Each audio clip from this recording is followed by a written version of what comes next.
Hey, good afternoon, everybody. So I know that I've been a little been a little preoccupied with work and some life stuff going on in order to put more videos out. So I'm getting back into that. I'm gonna do my best to keep having a video at least every couple of days or at least weekly.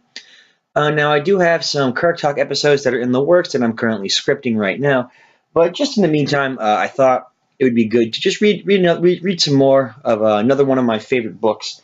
And the book that I've chosen is Animal Farm, written by George Orwell. Now, a lot of people might recognize this book from reading it in high school, but what's interesting is that I never actually read this book until I was well into college, by my own choice, of course. 'Cause I'd always heard how good this book was and how it was like one of George Orwell's best.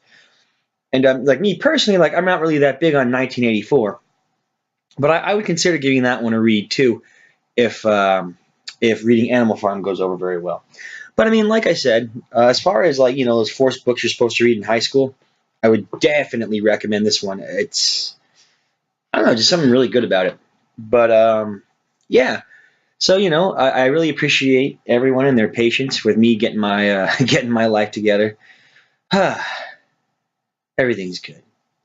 But yeah, so like I said, I have some more videos in the works, and I have some more books that I'm going to pick out that I'm going to read to through their entirety as well.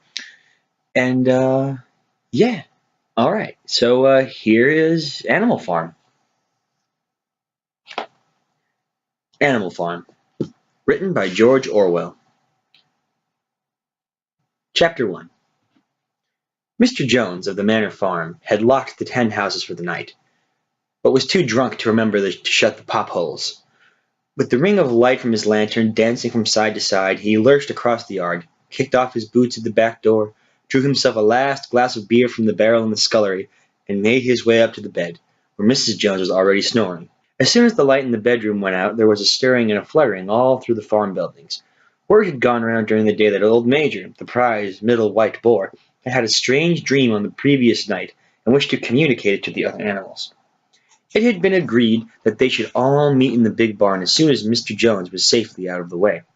Old Major, so he was always called, though the name under which he had been exhibited was Willingdon Beauty, was so highly regarded on the farm that everyone was quite ready to lose an hour's sleep in order to hear what he had to say. At one end of the big barn, on a sort of a raised platform, Major was already ensconced on his bed of straw, under a lantern which hung from a beam. He was 12 years old and had lately grown rather stout, but he was still a majestic-looking pig, with a wise and benevolent appearance in spite of the fact that his tushes had never been cut. Long before the other animals began to arrive and make themselves comfortable, after their different fashions. First came the three dogs, Bluebell, Jessie, and Pincher, and then the three pigs, who settled down in the straw immediately in front of the platform.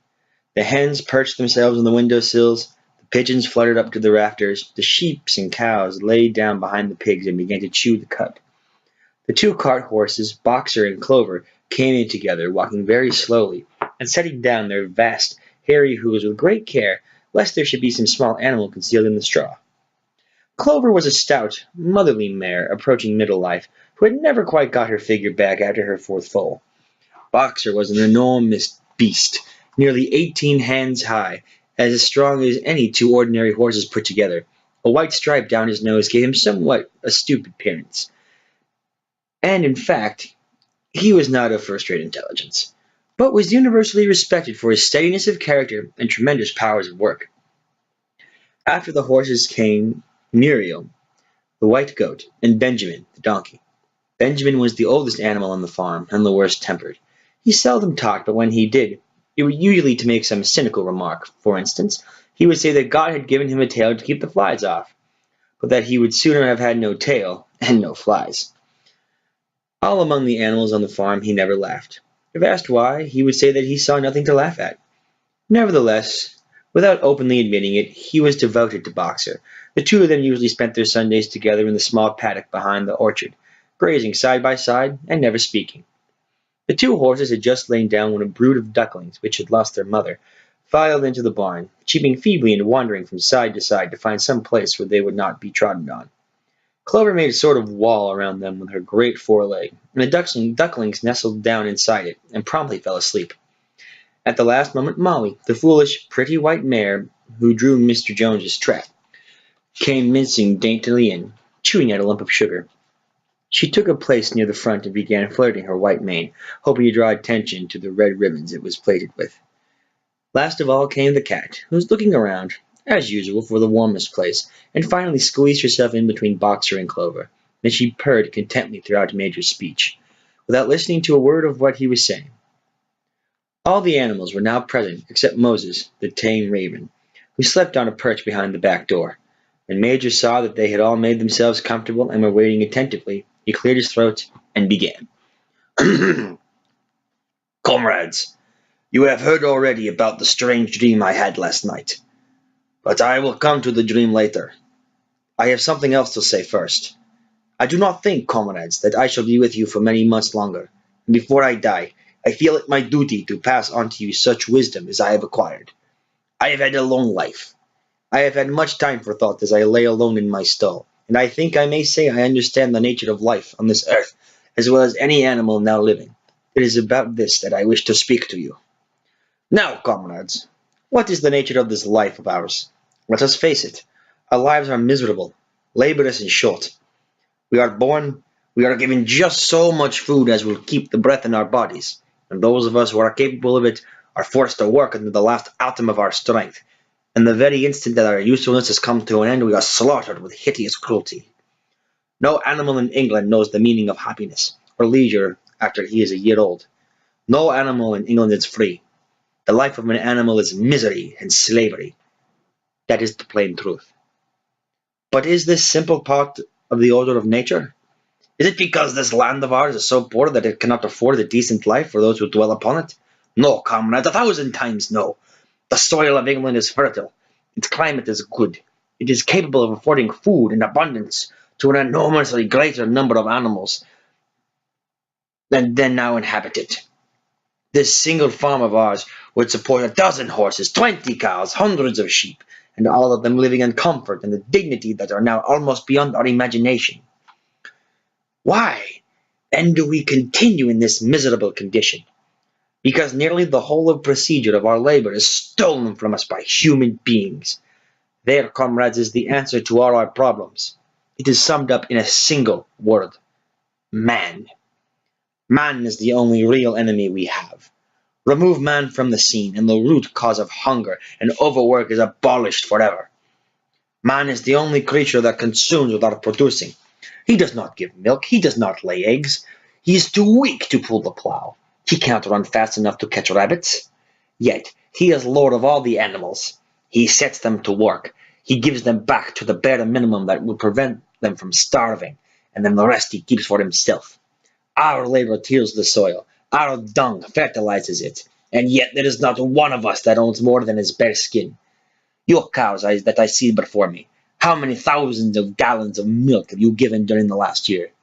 And what has happened to that milk which should have been breeding up sturdy calves? Every drop of it has gone to the throats of our enemies. And you, hens, how many eggs have you laid in this last year? And how many of those eggs ever hatched into chickens? The rest have gone to market to bring in money for Jones and his men. And you, Clover, where are those 4 foals you bore? Where should have been the support and pleasure of your old age? Each was sold at a year old, and you will never see one of them again. In return for your confinements and all your labor in the fields, what have you ever had except your bare rations in a stall? Even the miserable lives we lead are not allowed to reach their natural span. For myself, I do not grumble, for I am one of the lucky ones. I am 12 years old, and have had over 400 children. Such is the natural life of a pig. But no animal escapes the cruel knife in the end. You young porkers who are sitting in front of me, every one of you will scream your lives out at the block within the year. To that horror we must all come. Cows, pigs, hens, sheep, everyone. Even the horses and the dogs have no better fate. You, Boxer, the very day that those great muscles of yours lose their power, Jones will sell you to the knocker, who will cut your throat and boil you down for the foxhounds. As for you, the dogs, When you grow old and toothless, Jones ties a brick around their necks and drowns them in the nearest pond. It is not crystal clear, comrades, that all the evils of this life of ours spring from the tyranny of human beings? Only get rid of man, and the produce of our labor will be our own. Almost overnight we can become rich and free. What then must we do? Why work day and night, body and soul, for the overthrow of the human race? That is my message to you, comrades. Rebellion. I do not know when that rebellion will come. It might be in a week or 100 years, but I know, as surely as I see this straw beneath my feet, that sooner or later justice will be done. Fix your eyes on that, comrades, throughout the short remainder of your lives, and above all, pass on this message of mine to those who come after you, so that future generations shall carry the struggle until it is victorious. And remember, comrades, your resolution must never falter. No argument must lead you astray. Never listen that they tell you that man and the animals have a common interest. That is the prosperity of one is the prosperity of the others. It is all lies. Man serves the interest of no creature except himself. And among us animals let there be perfect unity, perfect comradeship in the struggle. All men are enemies, all animals are comrades. At this moment there was a tremendous uproar. While Major was speaking, 4 large rats had crept out of their holes and were sitting on their hindquarters listening to him. The dogs had suddenly caught sight of them, and it was only by a swift dash for their holes that the rats saved their lives. Major raised his trotter for silence. "Comrades," he said, "here is a point that must be settled. The wild creatures, such as rabbits and rats, are they our friends or our enemies? Let us put it to a vote. I propose this question at the meeting. Are rats comrades?" The vote was taken at once, and it was agreed by an overwhelming majority that rats were comrades. There were only 4 dissensions, the 3 dogs and the cat, who were afterwards discovered to have voted on both sides. Major continued, "I have little more to say. I merely repeat, remember always your duty of enmity towards man and all his ways. Whatever goes upon 2 legs is an enemy. Whatever goes upon 4 legs or has wings is a friend. And remember also that in fighting against man we must not come to resemble him. Even when you have conquered him, do not adopt his vices. No animal must ever live in a house, or sleep in a bed, or wear clothes, or drink alcohol, or smoke tobacco, or touch money, or engage in trade. All the habits of man are evil, and above all, no animal must ever tyrannize over his own kind. Weak or strong, simple or clever, we are all brothers. No animal must ever kill any other animal. All animals are equal. And now, comrades, I will tell you about my dream of last night. I cannot describe that dream to you. It was a dream of the earth as it will be when man has vanished. But it reminded me of something that I had long forgotten. Many years ago, when I was a little pig, my mother and the other sows used to sing an old song in which they knew only the tune and the first 3 words. I had known that tune in my infancy, but it had long since passed out of my mind. Last night, however, it came back to me in my dream. And what is more, the words of the song also came back, words, I am certain, which were sung by the animals of long ago, and have been lost to memory for generations. I will sing you that song now, comrades. I am old and my voice is hoarse, but when I have taught you the tune, you can sing it better for yourselves. It is called Beasts of England. Old Major cleared his throat and began to sing. As he had said, his voice was hoarse, but he sang well enough. It was a stirring tune, something between Clementine and La Cucaracha. The words ran, Beasts of England, beasts of Ireland, beasts of every land and chime, hearken to my joyful tidings of the golden future time. Soon or late, the day is coming. Tyrant man shall be overthrown, and the fruitful fields of England shall be trod by beasts alone. Rings shall vanish from our noses, and the harness from our back. Bit and spur shall rest forever, cruel whips no more shall crack. Riches more than mind can picture, wheat and barley, oats and hay, clover beans and mangled versels shall be our upon that day. Bright will shine the fields of England, purer shall its waters be, sweeter yet shall blown its breezes, and on that day sets us free. For that day we all must labor, though we die before it break. Cows and horses, geese and turkeys, all must toil for freedom's sake.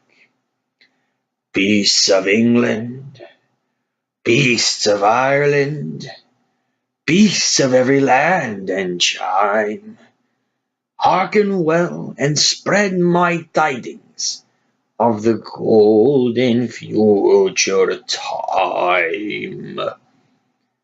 The singing of this song threw the animals into the wildest excitement. Almost before Major had reached the end, they had begun singing it for themselves. Even the stupidest of them had already picked up the tune and a few of the words, and as for the clever ones, such as the pigs and the dogs, they had the entire song by heart within a few minutes. Then, after a few preliminary tries, the whole farm burst out into Beasts of England in tremendous unison. The cows led it, the dogs whined it, the sheep bleated it, the horses whinnied it, the ducks quacked it. They were so delighted with the song that they sang it right through 5 times in succession, and might have continued singing it all night if they had not been interrupted. Unfortunately, the uproar woke Mr. Jones, who sprung out of bed, making sure there was a fox in the yard. He seized the gun which always stood in the corner of his bedroom, and let fly a charge of No. 6 shot into the darkness. The pellets buried themselves in the wall of the barn, and the meeting broke up hurriedly. Everyone fled to his own sleeping place. The birds jumped onto their perches, the animals settled down on the straw, and the whole farm was asleep in a moment.